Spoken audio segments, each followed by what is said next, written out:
Hello everyone! Ito po ay Lana Foot Patch. So, binili ko po siya sa Shopee and pwede rin po kayong bumili kung gusto nyo po.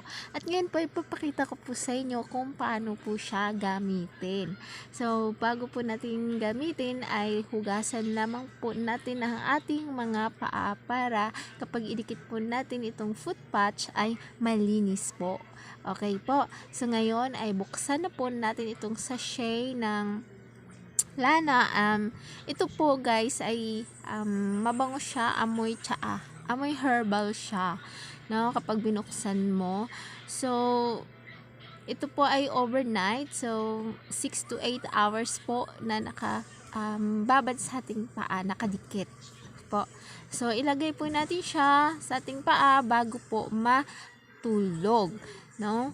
Para talagang ma-absorb niya itong mga toxins sa ating katawan, yung mga pagod natin buong araw, di ba? Makapag-relax po tayo. So, marami pa po siyang benefits, and kapag gusto niyo po malaman, so punta lamang po kayo sa Google, search niyo lang po para maintindihan niyo po.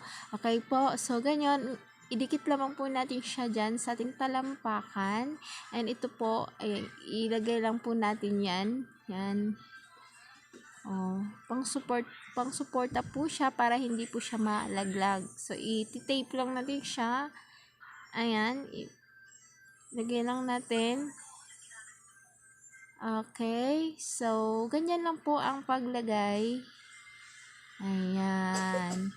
So, idikit lang po natin siya, and okay na po yan. So, kung gusto nyo po magsuot pa po ng medyas ay mas maganda po para talagang hindi siya mahulog. Syempre, hindi natin alam na maglilikot po tayo kapag natutulog tayo. So, ngayon yan lang po guys. Maraming salamat.